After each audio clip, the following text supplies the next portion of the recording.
Hey guys, welcome to today's video. Thank you so much for being here and joining me on today's DIYs. So a few of these are inspired by Anthropologie, and then it's mostly a thrift flip as well because I got most of my supplies at the thrift store. Here is a sneak peek of how one of them turned out. I was trying to replicate this Anthropologie candle right here, and I think it turned out really well. So let's go ahead and get into that one and I will show you how I did this. For this project, I'm using some old wine glasses, but you can use anything you have on hand, glass jars, thick plastic cups like this, or tin cans would even work. I'm playing with two techniques for texture. The first one that will look like the honeycomb texture from Anthropologie's website, I'll be using Spackle. This is a Drydex brand, but you don't have to use this Drydex brand. You can use whatever you have on hand. You can also pick up some Spackle from the dollar store. For the second technique, I will be using caulk. You can use any brand that you like. I'm just using this Phenosil and a caulking gun, but they do sell caulk in a squeezy tube at the dollar store that's a little bit easier to work with. Now you're just going to spread your spackle onto your surface. This Drydex brand is pink and then it turns white when it's dry, so that's kind of nice to know that when it's totally dry.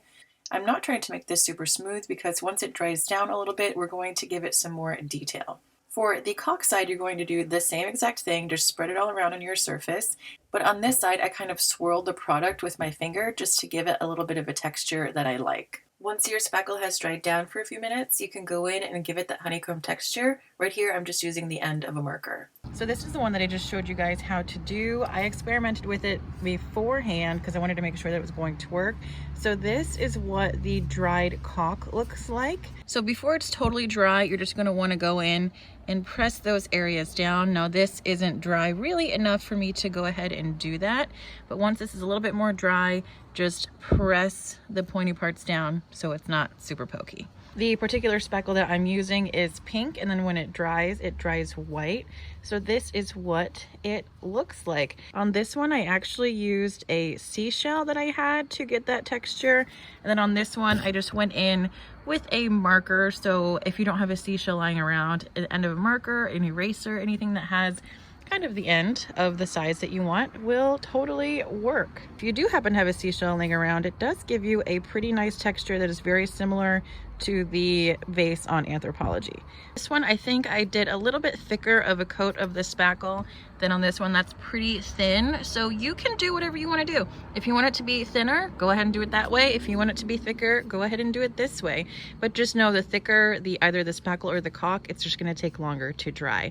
So this one's probably not going to be ready to paint, I would say, for at least a day, like at least a good 24 hours, because you don't want to spray paint it when it's wet.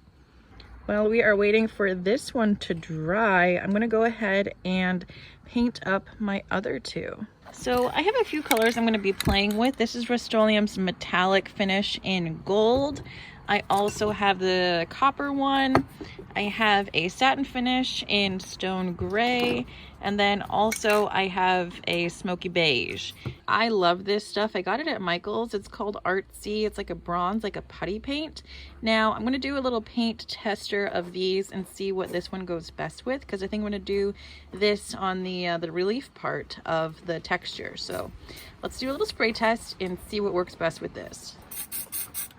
Smoky beige is stone gray. That's the copper. This is the gold.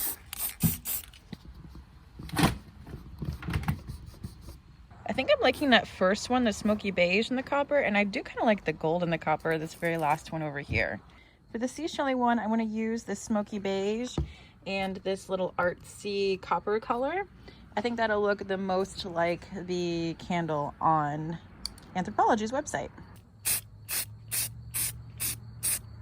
Then we're going to spray this one up in the gold.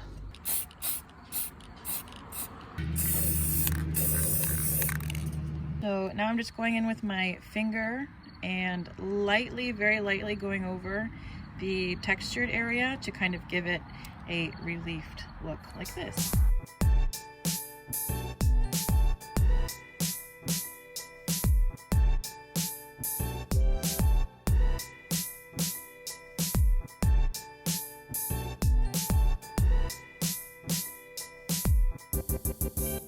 The second one is definitely a thrift flip. I found all of my materials for this at the thrift store except for the grout. Now I had some problems adhering the tile to the glass vases, which you will see here in a second. I think I went through 4 different types of glue, but we got there in the end. So let's just get into that one. So next up, I found these 2 mats of tile at the thrift store. Here's some tile remnant, $1.50.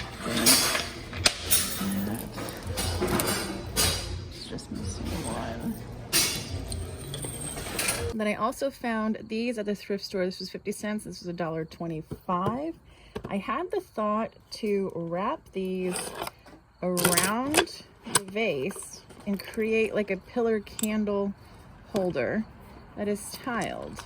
So glue this on, wrap this around like this, and then grout it in, and we have a beautiful tiled pillar candle vase.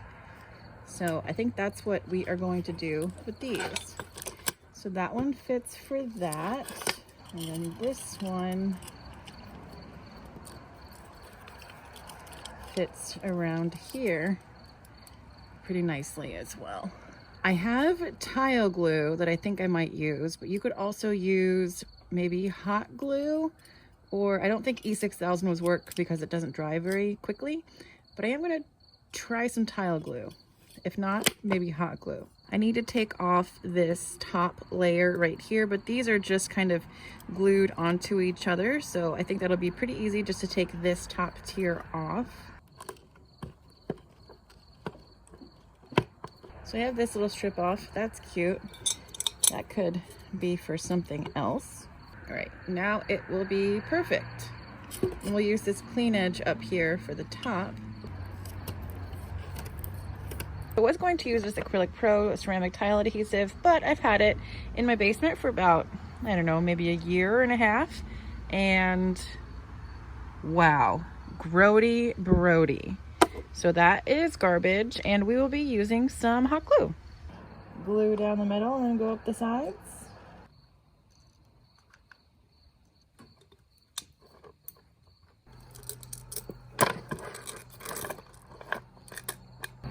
The hot glue causes too much space between the glass and the tiles to where when it comes together it doesn't close as nicely. So we need to glue that as like flat.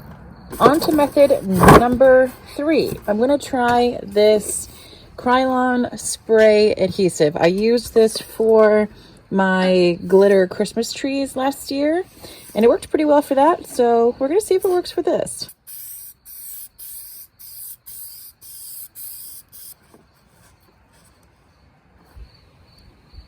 I think this actually worked. Oh my god. Okay. And then this is the seam right here of the 2 ends coming together, and it's equidistant between all the other seams.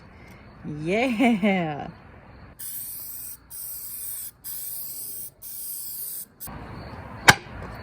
Okay. Not gonna work for that one. All right, I think we're gonna do a mix of E6000 and super glue. Maybe this will work. Let's do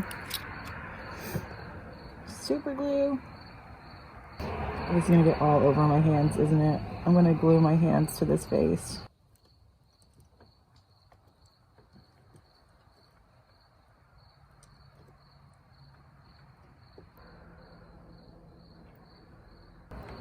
Oh man. Yeah. Sorry this is upside down, but this is the grout I'm using. It is sanded, and you're going to want to use sanded when you're working with joints that are thicker than 1/8 of an inch. The sanded grout can work up to 1/2 of an inch. This is probably about 1/4 of an inch, but definitely get the sanded if you're going to be using thicker tiles. You're going to want something to spread it on. You can use like a little spatula like this. You can honestly probably just use your hands if you're going to be wearing gloves. This is a proper grout float. This is what you use when you're actually tiling real tile. You're going to need a sponge and then something to mix your grout in. Now I looked on here to see the exact measurements of the powder to water, and I can't find it, so I'm just going to kind of play it by ear, pour some in, pour some water in until it is like grout consistency, kind of like a creamy peanut butter. I have some grout powder in there. This is in the color DeLorean Gray. And I'm just gonna go put some water in, stir it up, and see what happens. All right, so this is kind of the consistency that you're looking for. Now, once you get it to about this consistency, you're gonna wanna let it sit for about 10 minutes so it can thicken up just a little bit, not too long, but you can see how the water is kind of rising to the top. You don't really want that to happen because it's gonna be a mess to work with. So this is a great starting point. And then let this sit up for, 5-10 minutes, and then come back and go ahead and grout your tile.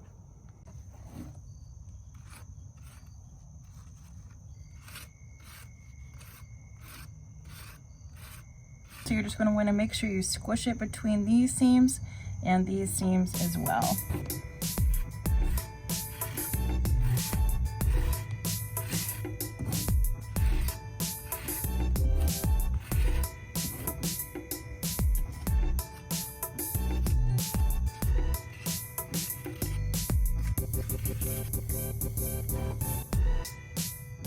You can go in with your hands and build up the areas that you want, but just be careful because this is really drying on your fingers. So you might want to use gloves or wash this off immediately. So I know these look like a complete mess right now, but that is okay. We're gonna let the grout set up for about a half an hour, and then we're gonna come back with our sponge and wipe the excess off. So don't worry if it looks kind of crazy, we're gonna clean it up. But it is starting to rain, so I'm gonna put these just down here out of the rain, and I'll be back in half an hour. I just wanna go in and clean up some of the excess. So I'm just taking my damp sponge. We're not cleaning it totally. We're just kind of making sure all the grout is smushed down into all the grooves. Now, after your initial cleanup, you're going to want to let that set up for a good half an hour to 45 minutes, and then go in with a damp sponge again and really clean up a lot of the excess. And then after that, let the grout set up for another 30 to 45 minutes, and then go in with a damp cloth and wipe away all of the excess grout, making sure that all of the corners of your tile are exposed and you have nice grout lines.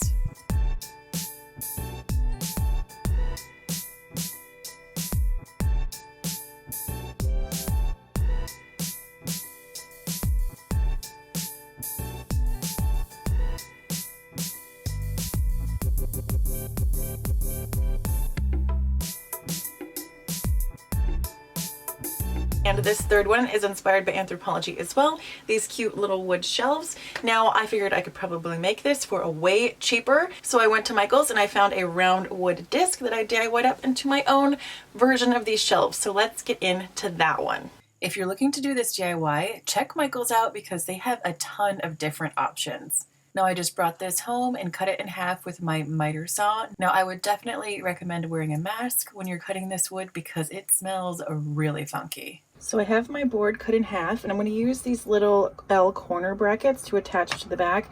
When you're buying your L brackets, make sure that the screws that come with them are not too long where they're going to poke out of the top of your shelf. These are perfect. I just got the 1.5 inch corner braces, and this will be perfect for these. So figure out which side you want as the top. Flip them over. Once you have them flipped over, place your L brackets where you want them, and then take a little pen or a pencil or something and mark the holes because you need to pre-drill your holes for these screws or this wood might split.